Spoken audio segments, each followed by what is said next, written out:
how do they love each other? Let us count the ways. Wedding bells. A dress, a bouquet, but no wedding. Left at the altar during the rehearsal. The bride slinking home, and the groom? He went to the rehearsal dinner. They had a dinner.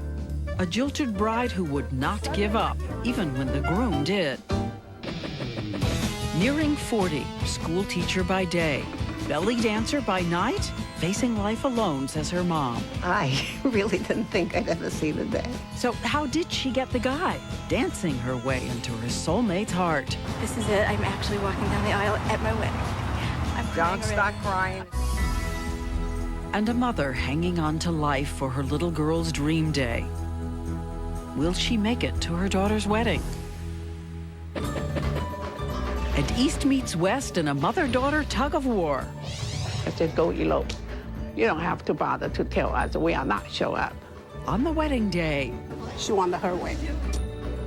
It's Weddings with Elizabeth Vargas, Deborah Roberts, Cynthia McFadden, and Diane Sawyer. And good evening to all of you, and welcome back as once again some of us at ABC News take a look at the stories that do make news inside American families, particularly at the time of a wedding.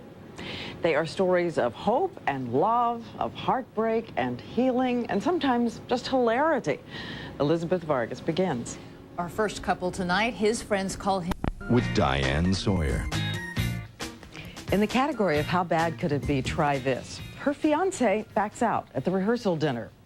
So what's your next move when the worst happens and your groom takes a honeymoon trip with his own brother?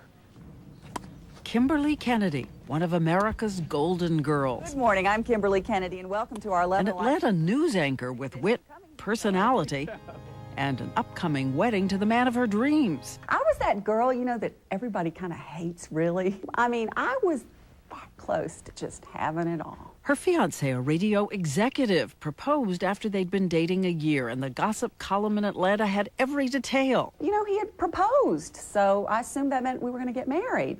I mean, wouldn't you? She had been there for her younger sister Kathleen's wedding. Now it was her turn. She planned a big Southern wedding at the Atlanta church where her parents were married. There was a little snag the day before the dress rehearsal when we went to get the marriage license. He wouldn't get out of the car. That's not really a good sign in retrospect. The next day, the wedding party gathered at the church for the rehearsal. His sister walked in, and she looked white as a ghost. And I just kind of went numb. You know that feeling you get when you get bad news? Just kind of numb. She said, he needs to talk with you. And I think I just knew right then. He said, I can't do it. I knew. We're not getting married. This isn't going to happen. In the church, the wedding rehearsal party was stunned when the groom's sister told them the wedding was off. That's when Kimberly's sister took over. I couldn't believe my ears. And I turned around and probably said some things that I shouldn't have. My sister was angry. We left pretty quickly after that. It was just surreal. It's the happiest day of your life, and then in a moment, it's the worst day of your life. Just like that. And if you expect the groom to be in retreat, he took his family out that night. He went to the rehearsal dinner. They had a dinner. Kimberly spent the next 24 hours in shock. It was like being at my own funeral. People are talking real quietly, you know, and they're talking about what a great girl I am. You know, she didn't deserve this. I have no idea what all those wonderful people did that night, because think about it, everything had to be undone. In a one-day scramble, the flowers, food were given to charity. The gifts were sent back. The wedding dress whisked off to an aunt's house. But the guests were still coming, so her sister had to stand on the steps of the church. This was an evening wedding. People had on long evening gowns. They drove up, and we had to say, it's not going to happen. You almost cried every time you had to say it. And people would look at you like, what? It's not going to happen. And what about the no-show groom? Well, one of us went on the honeymoon, and he took his brother. In the end, he did pay for the wedding. She was almost zombie-like. at that point. It was as if she had no emotions. I wanted her to be mad at him so she could get over it more quickly, and she just couldn't. She still loved him. But it wasn't as if any of her pain was private. The phone calls we got were just amazing, just from men and women. Someone even wrote a song. My family would like you to die. It got a lot of airplay by Kimberly's friend and radio talk show host Vicki Locke. I thought it was quite appropriate. Lawyers, however, did not. And now a story about a goose in Albany. 2 weeks later, a bruised Kimberly was back on the air. You have to be perky when you're on the anchor desk every day. You know, in the beginning it was like, I do not feel perky. I do not feel like sitting here and smiling at the weather guy. It was just embarrassing. Ugh. And then the letters of support started to arrive, bags and bags of them. A lot of them said, I had a similar thing happen to me.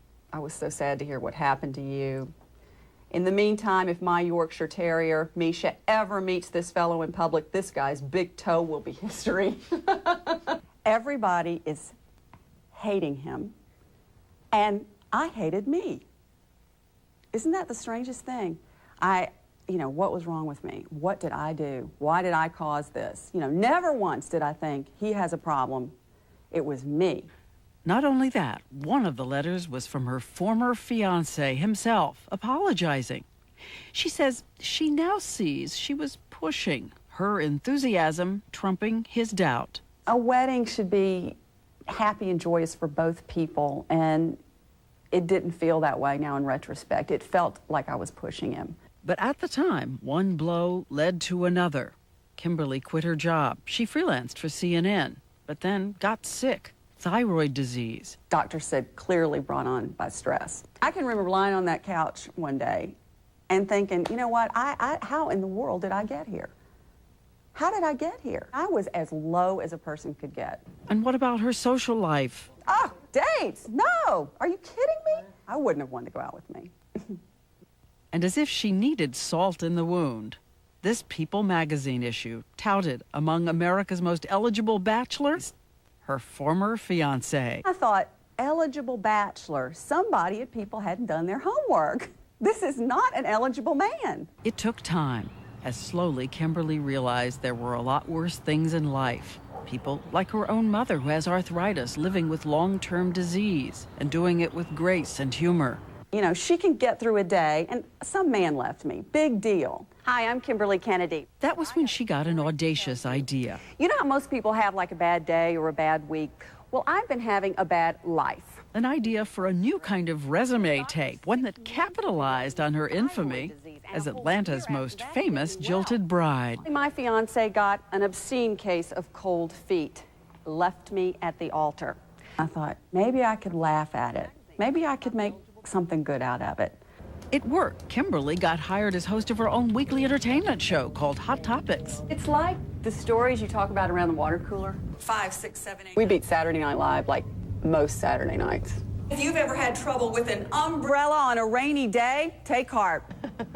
And today, Kimberly says the smell of flowers can still put her in a melancholy mood. But she has no anger toward her former fiancé, who, by the way, is still single.